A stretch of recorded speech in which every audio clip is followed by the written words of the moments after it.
Hospitality, the friendly and generous reception and entertainment of guests, visitors, or strangers. Hospitality is the business of welcoming people and helping them have the best time as possible.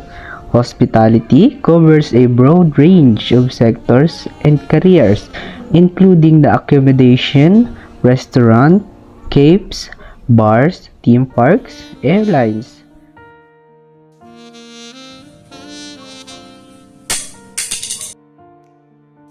Filipinos also have a habit of honesty because sometimes they don't claim what is not for them and return it to those who truly own it because they know that it's happy to help other people and they know the hardship to get something.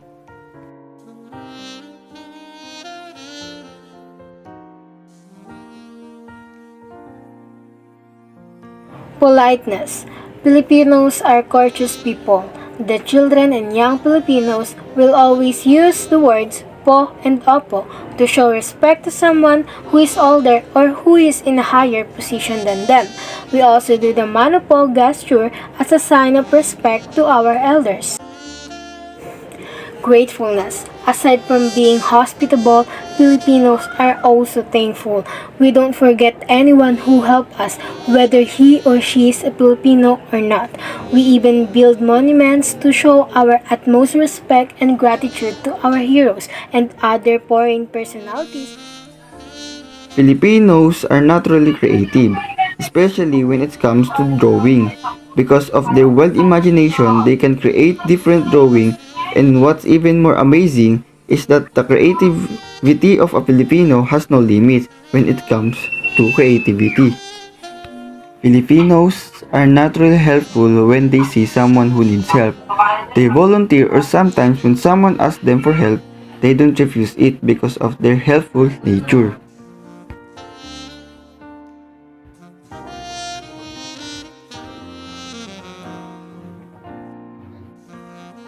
Loving means that you cannot live without that person in your life, while caring is about friendship and camaraderie. Love and care are emotions inherited by human beings. They are crucial in every relationship. Care refers to feelings of concern or interest, or the act of attending to someone or something. Responsible. Filipinos are responsible in having an obligation to do something, being dependable, keeping promises, and honoring their commitments. Pakikisama o harmony is a typical trait of a Filipino in its simplest sense, meaning getting along with others. Optimism goes beyond seeing the bright side of a situation or expecting good things. Respectfulness. Respect for one's elders is a tradition in the Philippines. When a Filipino child meets an older family member, the youth customarily greets them with the gestures called mano po, taking the older relative's hand and placing it on his or her forehead to express profound respect for the elder. Faith and religion. Spiritually is deeply embedded in the Filipino culture. A form of animism was already being practiced in many pre-colonial societies, and Islam has been firmly established in the southern island even before the pre-Hispanic era. These days, religion still plays a big part in society in the everyday lives of a Filipinos. The Catholic Church views still affect the passing of some laws. Most towns still hold fiestas to honor their patrons or saints.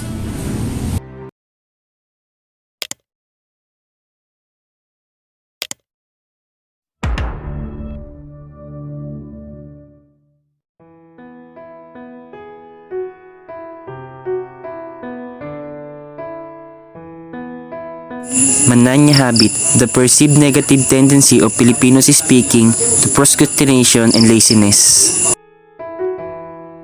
General disregard for simple rules.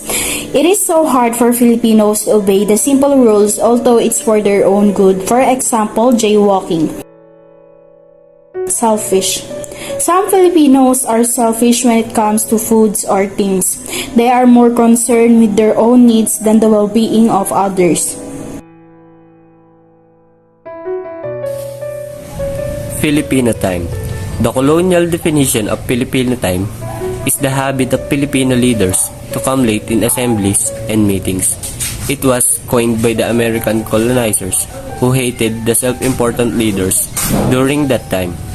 It was a practice those leaders got from their former colonizers. But this definition is the opposite of everyday practice of a Filipino. As a practice by ordinary Filipinos, then and now. The real meaning of Filipino time is that the habit of preparing early so that they can get into the meeting or work ahead of time. Filipino believe that time is gold. I will wake up early tomorrow. I promise.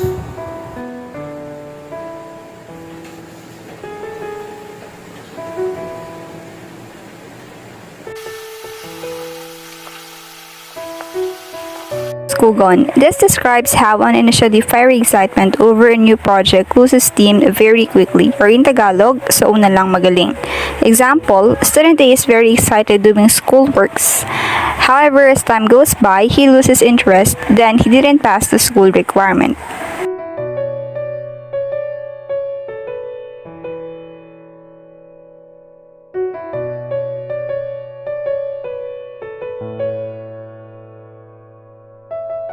We complain a lot. A person who makes frequent complaints, usually about little things. The act of saying that something is wrong or not satisfactory. Gross habit. This habit is made by me and it is based on my observations of Filipino. Backstabbers, one who betrays a trust or an allegiance, is taking credit for work she didn't do while bad-mouthing the rest of the team to the boss. Crab mentality is one of the negative traits of the Filipinos. When our fellow Filipinos reach success and become successful, they will hold you down and make laugh at your success.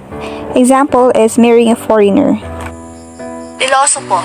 A philosopher is someone who is sarcastic or something who talks back. Bro, look. Transferee? Yes bro, new student from section B. Look at her bro, she's so ugly. Newly added student from section B. Stupid student. Okay. Good morning, class. Good morning, sir. You're late again, Mr. Yu. Sorry, sir. Remember this. The next time you're late, I would not let you in. Okay, sir. Thank you.